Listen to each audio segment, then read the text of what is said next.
Hello दोस्तों, स्वागत है आप सबका आपके अपने इस यूट्यूब चैनल पर रज्जू भैया स्टडी पॉइंट। और आज हमको पता है जैसे कि हम चैप्टर फर्स्ट कर रहे थे क्लास 10th का, जिसका नाम है केमिकल रिएक्शन इक्वेशन। तो उसी की सीरीज़ में हमारा अगला जो टॉपिक है वो है types of chemical reaction.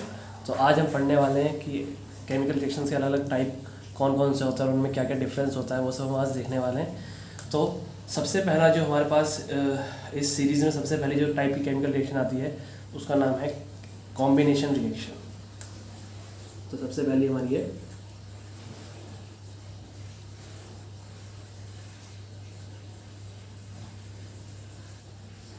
Combination reaction. जैसे कि इसके नाम से पता चल रहा है कॉम्बिनेशन यानी कंबाइन करना। तो इसमें क्या होता है,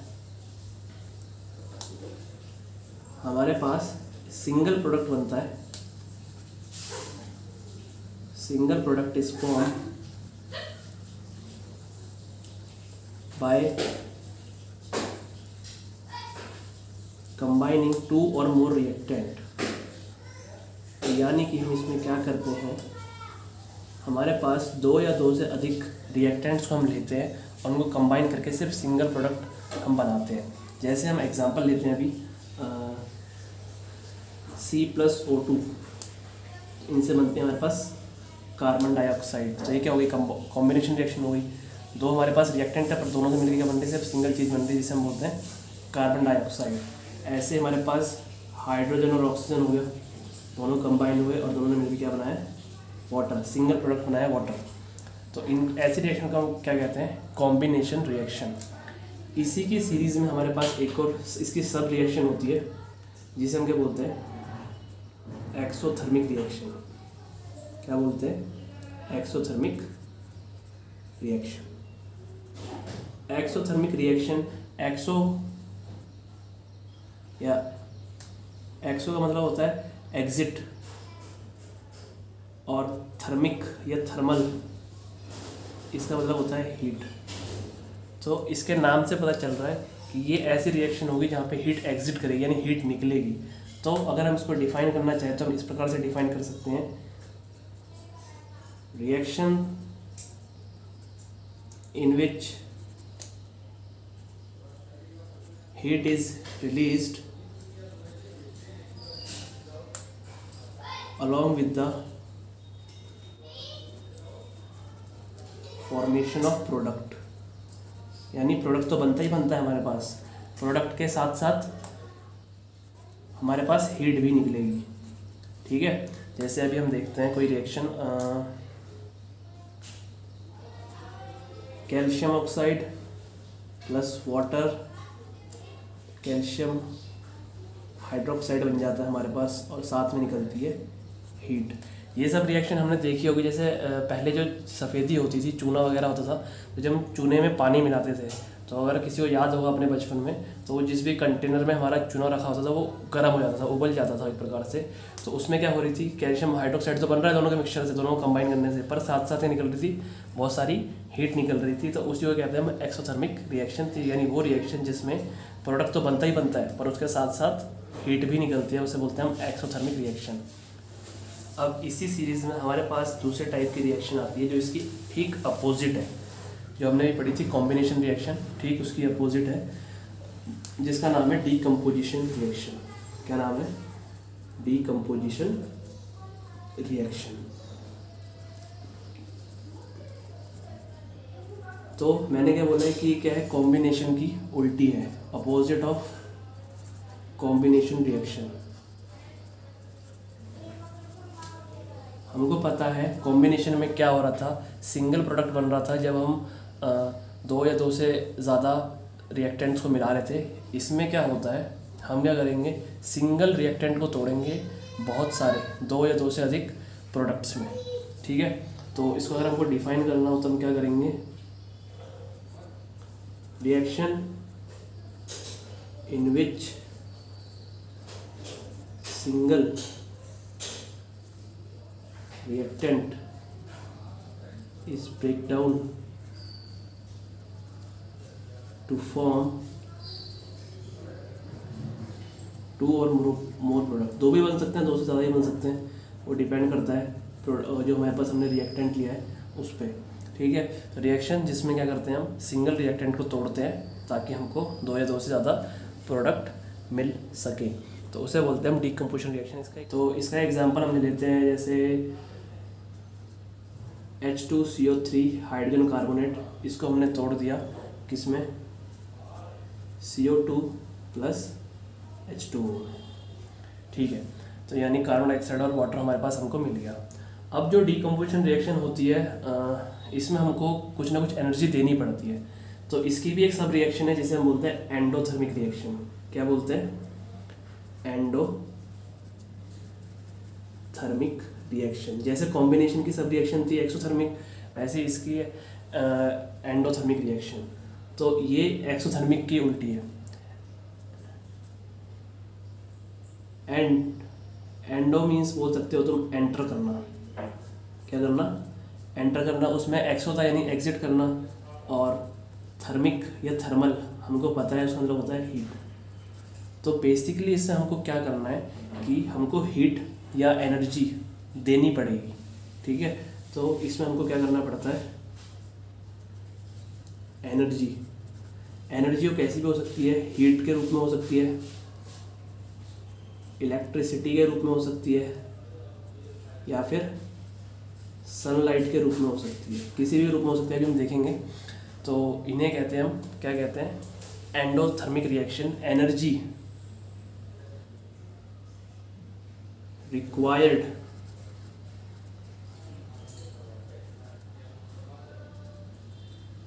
to break the reactant into product, ठीक है। तो जिससे हमको एनर्जी की नीड पड़ती है, एनर्जी रिक्वायर की जाती है, ऐसी रिएक्शन को क्या कहा जाता है। तो इसको आगे लिख लो, रिएक्शन इन विच, ठीक है। तो वो रिएक्शन जिसमें हमको एनर्जी देनी पड़ती है उन्हें बोलते हैं हम एंडोथर्मिक रिएक्शन, ठीक है। इसके एग्जाम्पल अगर हम पढ़ें तो एग्जाम्पल्स के हम पहले टाइप पढ़ लेते हैं। 3 टाइप होते हैं मैंने बताया बेसिकली, या तो हम हीट के रूप में देंगे, या इलेक्ट्रिसिटी के रूप में देंगे, या फिर सनलाइट के रूप में देंगे। तो हीट, इलेक्ट्रिसिटी या फिर सनलाइट। तो जब हम हीट देकर डीकम्पोजिशन रिएक्शन करवाते हैं तो उसे बोलते हैं हम थर्मल डीकम्पोजिशन। क्या बोलते हैं, थर्मल डीकम्पोजिशन। अगर हम इलेक्ट्रिसिटी दे रहे हैं तो उसे बोलते हैं हम इलेक्ट्रोलिटिक डीकम्पोजिशन। डीकम्पोजिशन यानी हम ब्रेक करेंगे चीज़ों को, ठीक है। चीज़ों को मीन्स रिएक्टेंट्स को हम ब्रेक करेंगे ताकि हमको प्रोडक्ट्स मिल सके। अगर हम सनलाइट का यूज़ कर रहे हैं तो हम इसे बोलते हैं फोटोलिसिस डीकम्पोजिशन, ठीक है। तो जब हमने क्या करा, एंडोथर्मिक रिएक्शन हमने पढ़ा कि क्या होती है, जिसमें हमको एनर्जी देनी पड़ती है, चाहे वो हम हीट के रूप में दें, इलेक्ट्रिसिटी के रूप में दें, या फिर सनलाइट के रूप में दें। तो फिर हमने इसी बेसिस पर हमको डिवाइड कर दिया कि अगर हम हीट देंगे तो हम उसे बोलते हैं थर्मल डीकम्पोजिशन, अगर इलेक्ट्रिसिटी देते हैं तो इलेक्ट्रोलिटिक डीकम्पोजिशन, और सनलाइट देते हैं तो फोटोलिसिस डीकम्पोजिशन। अगर इनके हमको एग्जांपल देखने हो तो ऐसे देख लेते हैं। तो कैल्शियम कार्बोनेट है, इसको हमको हीट देनी पड़ती है ताकि हमारे पास कैल्शियम ऑक्साइड और कार्बन डाइऑक्साइड हमको मिल सके। तो हो गया सिंगल रिएक्टेंट, प्रोडक्ट्स में टूट गया।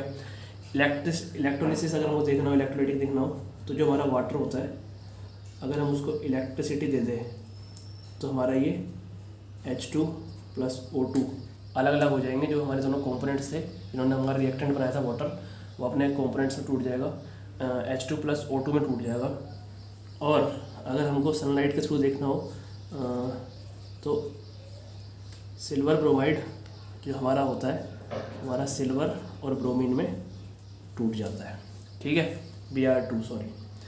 तो इस प्रकार से हमने देखा तीनों रिएक्शन। और ये जो रिएक्शन होती है हमारी किस में यूज़ होती है, जो पहले होती थी ना ब्लैक एंड वाइट फोटोग्राफी, उसमें यूज़ होती थी ये हमारी जो रिएक्शन है। तो ये क्वेश्चन आ जाता है कभी कभी एक नंबर में कि भाई वो रिएक्शन बताओ कि जो रिएक्शन कहाँ यूज़ होती है, ब्लैक एंड वाइट फोटोग्राफी में होती है, तो तुम सीधा लिख देना फोटोलिसिस डिकम्पोजिशन, ठीक है, और ये रिएक्शन लिख देना कि ये रिएक्शन यूज़ होती है, ठीक है। इनको थोड़ा हाईलाइट कर देता हूँ ताकि अच्छे से समझ में आ सके।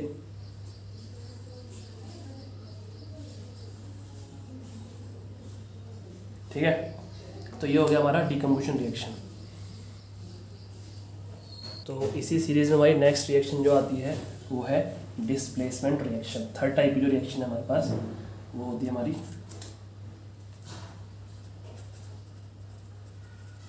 Displacement reaction.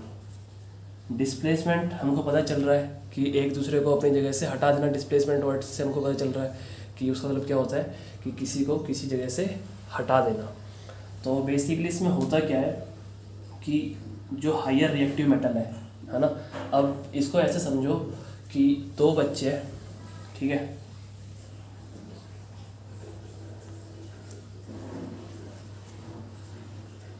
दो बच्चे, एक बच्चा ए है एक बच्चा बी है, और ये बी अपने बेंच पे बैठा हुआ है, ठीक है। अब क्या हुआ, ए आया बोला मैं इस बेंच पे बैठूंगा, तेरे को भगाऊंगा। तो क्या हुआ, ए मतलब ए से थोड़ा सा शक्तिशाली है, ठीक है, इससे स्ट्रॉन्ग है थोड़ा, और ये थोड़ा बेचारा कमज़ोर है। अब क्या हुआ, आया तो इसने क्या कर दिया, इसका बेंच हड़प लिया, खुद आके बैठ गया और बी को इसी जगह से भगा दिया। ये हमारा बेंच है, ठीक है, सपोज करो ये हमारा क्या है, बेंच है। तो अब हमारा ए उस बेंच पे बैठ चुका है और बी अब अकेला पड़ चुका है, ठीक है। तो ये हुआ कैसे कि जब एक शक्तिशाली, तो ऐसी एलिमेंट से हमारे केमिकल के साथ भी होता है। तो डिस्प्लेसमेंट रिएक्शन यही बोलती है, reaction in which highly reactive metal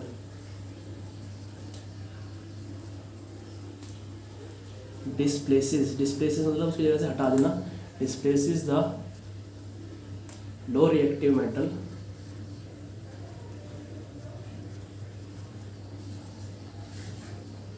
from its compound. उसके कंपाउंड से, जब लो रिएक्टिव मेटल के कंपाउंड से उसको हटा देगा तब उसको हम कहते हैं, क्या कहते हैं, डिस्प्लेसमेंट रिएक्शन। तो reaction in which highly reactive metal displaces the low reactive metal from its compound. एक बार समझते हैं रिएक्शन के थ्रू ताकि अच्छे से समझ में आ सके।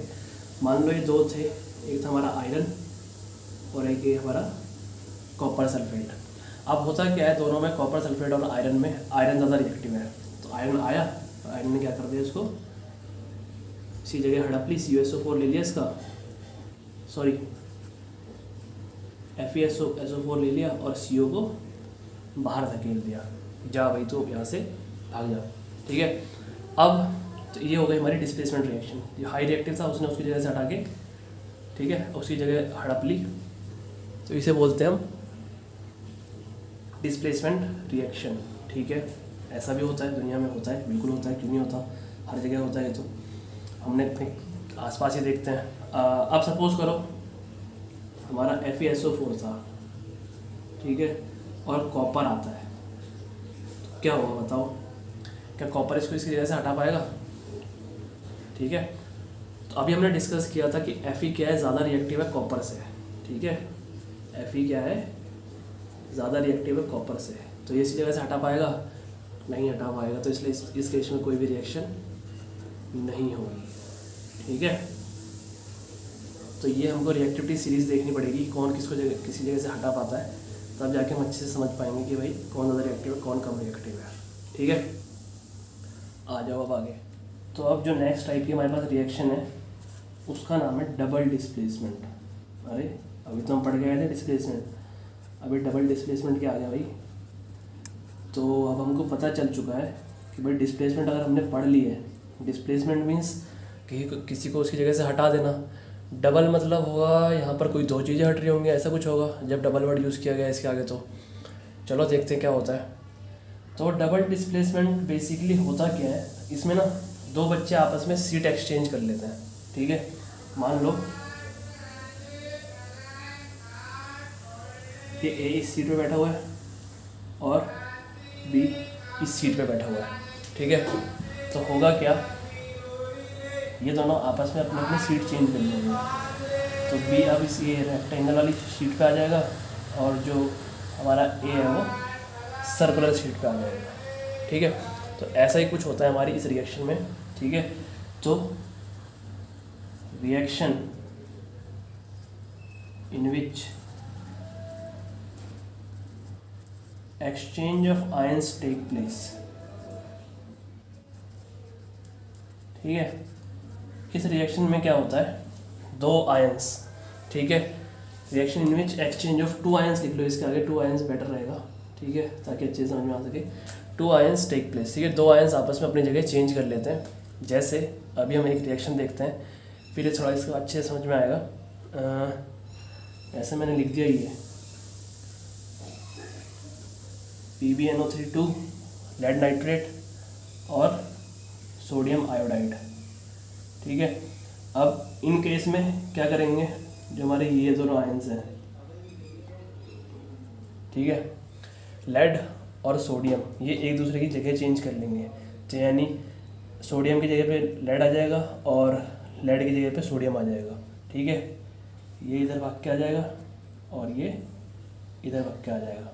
तो क्या बनेगा हमारे पास, अगर ऐसा कुछ होता है तो हमारे पास बनेगा lead iodide plus sodium nitrate. ठीक है, हो गई ना। पहले आई के साथ कौन था, Na था, अब आई के साथ कौन है, Pb है। पहले NO3 के साथ कौन था, Pb था, अब NO3 के साथ कौन है, Na है। तो आयंस, दोनों आयंस ने आपस में कर लिया, Pb और Na ने आपस में अपनी जगह चेंज कर ली, आयंस एक्सचेंज हो गए। इसे बोलते हैं हम, क्या बोलते हैं, डबल डिस्प्लेसमेंट रिएक्शन। तो यानी जिसमें दो आयंस अपनी जगह आपस में एक्सचेंज करते हैं। अब इसमें एक चीज़ क्या होती है, इसमें जो हमारे पास ये लेड आयोडाइड बना है, ये चीज़ जो बनी है, ठीक है, ये चीज़ बन जाती है प्रेसिपिटेट। क्या बन जाती है, प्रेसिपिटेट। अब प्रेसिपिटेट क्या होता है, अब आप बोलोगे भैया प्रेसिपिटेट तो कोई नया वर्ड लग रहा है, कोई अच्छा सा वर्ड लग रहा है। तो क्या होता है, बेसिकली ये होते हैं हमारे इनसॉल्यूबल सॉल्ट। यानी कि ये जो हमारा सॉल्यूशन बनेगा, ये जो सॉल्यूशन बनेगा इसमें ऐसे ही पड़े रहेंगे, उनमें डिसॉल्व नहीं होंगे, इनसॉल्यूबल सॉल्ट्स के रूप में पड़े रहेंगे, है ना। जैसे देखा होगा इनसॉल्यूबल में जो सॉल्यूबल नहीं होगा, ठीक है, जो मिक्स ही नहीं होगा, डिसॉल्व ही नहीं होगा हमारे सॉल्यूशन में, वो सिर्फ अकेला ऐसे पड़े रहेगा, उसे बोलते हैं प्रेसिपिटेट। और कोई भी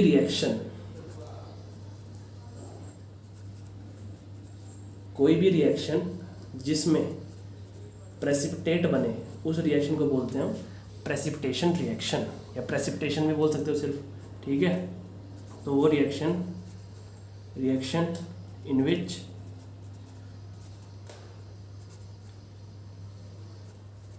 प्रेसिपिटेट इज फॉर्म्ड